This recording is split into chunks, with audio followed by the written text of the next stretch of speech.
Good afternoon ma'am. आजकल जो बहुत ज़्यादा डिलीवरी हो रही है उनमें बच्चे बहुत ज़्यादा मानसिक रूप से बीमार निकल रहे हैं। इसके क्या कारण हैं मैम, बताइए मैम। देखिए, नमस्कार। मैं डॉक्टर शिवानी शिखा, चिरंजीवी नर्सिंग होम, सिकंदरा, आगरा। जी हाँ, आजकल बहुत सारी डिलीवरीज के बाद बच्चे मानसिक रूप से स्वस्थ नहीं निकलते हैं और ये बहुत सारा रीज़न जो है उसमें ये क्रोमोसोमल एबनॉर्मेलिटी होता है। जो हमारे शरीर में क्रोमोसोम होते हैं या तो वो नंबर में ज़्यादा हो जाए या किसी तरह से उसमें डिलीशन हो जाए या टूट जाए या एक दूसरे से एक्सचेंज हो जाए, तो इसमें कई बार जो है वो मानसिक रूप से कमज़ोर बच्चे होते हैं। सबसे ज़्यादा कारण जो है इसका डाउन सिंड्रोम होता है। तो इसका जो है प्रॉपर गर्भावस्था के समय स्क्रीनिंग होनी चाहिए। इसके बारे में बहुत जो हमारे मरीज़ हैं वो बोलते हैं कि मैम ये टेस्ट क्यों ज़रूरी है। हालांकि ये सब टेस्ट मैंडेटरी नहीं है, कोई ज़रूरी नहीं है कि आप कराएं, लेकिन फिर भी अगर आप जागरूक रहेंगे तो इन टेस्ट को आप कराना चाहेंगे और आप एक स्वस्थ, मानसिक रूप से भी स्वस्थ बच्चे को पा सकेंगे। तो इसके लिए सबसे पहले हम लोग अल्ट्रासाउंड में फर्स्ट ट्राइमेस्टर में लेवल 1 अल्ट्रासाउंड कहते हैं या NT-NB स्कैन कहते हैं। NT-NB स्कैन जो है वो गर्दन के पीछे फ्लूइड की मेजरमेंट किया जाता है और वो अगर एबनॉर्मल पाया जाता है, 3 mm से ज़्यादा पाया जाता है, तो न्यूकल ट्रांसलूसेंसी थिकनेस उसको कहते हैं। और नेज़ल बोन का भी एनालिसिस किया जाता है कि नेज़ल बोन्स एब्सेंट हैं या प्रेजेंट हैं। अगर ये दोनों एबनॉर्मेलिटी मिलती है तो ये डाउन सिंड्रोम के प्रति तरफ हम लोगों को इशारा करती है। इसके साथ जो हम लोग कुछ ब्लड टेस्ट रेकमेंड करते हैं वो है डबल मार्कर टेस्ट, जिसमें SCG और PAP-A नाम के सीरम मार्कर्स को नापा जाता है। ये 11 to 14 वीक्स में रिकमेंडेड होता है।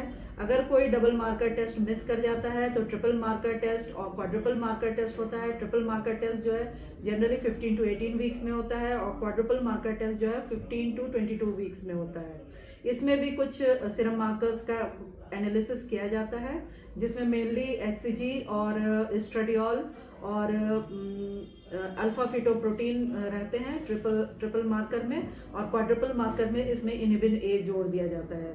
और इसके अलावा हम लोग लेवल 2 अल्ट्रासाउंड भी करते हैं, जिसमें बच्चे का डिटेल एनालिसिस किया जाता है, डिटेल उनके स्ट्रक्चर का, उनके बनावट का एनालिसिस किया जाता है। अगर ये सारे टेस्ट मिस भी हो जाते हैं तो आजकल एक एडवांस्ड टेस्ट आया है, तो वो NIPS कहा जाता है, यानी non invasive prenatal screening test. तो ये टेस्ट भी नॉन इन्वेजिव है, मतलब इसमें कोई निडल का प्रयोग नहीं किया जाता है और ये भी मदर के ब्लड से ही हम लोग बच्चे का DNA पिकअप करके उसमें एबनॉर्मलिटी डिटेक्ट करते हैं। हालांकि ये टेस्ट थोड़ा कॉस्टली है और इस टेस्ट का लगभग 25,000 के आसपास इसका कॉस्टिंग आता है, लेकिन ये काफ़ी हद तक एक्यूरेट होता है और हम लोगों को इंडिकेट करता है कि बच्चे में कहीं डाउन सिंड्रोम तो नहीं है। तो लेकिन जितना भी टेस्ट मैंने मेंशन किया ये सारे जो है वो मैटरनल ब्लड से किए जाते हैं, नॉन इन्वेजिव होते हैं, लेकिन ये कंफर्मेटरी टेस्ट नहीं होते हैं। अगर इसमें अगर हम लोगों को कुछ प्रॉब्लम लगता है तो हम लोग जनरली जो इन्वेजिव टेस्ट रिकमेंड करते हैं, जिसमें कोरियोनिक विलस सैम्पलिंग होता है और एम्नियोसेंटेसिस होता है।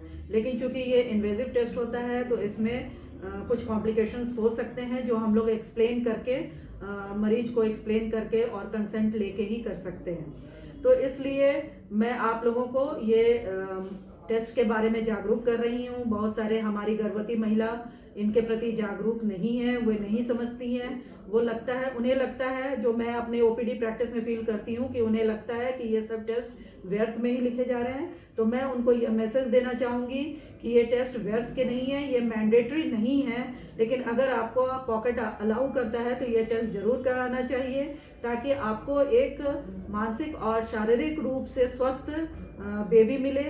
यही सब हम आपको शुभकामना हमारी यही रहेगी। और अगर आपको हमारा वीडियो अच्छा लगा तो इसके लाइक करें और सब्सक्राइब करें हमारा प्रेगा केयर चैनल YouTube पे, और इसको शेयर जरूर करें। धन्यवाद। Okay ma'am, thank you ma'am, बहुत अच्छा मैसेज दिया आपने।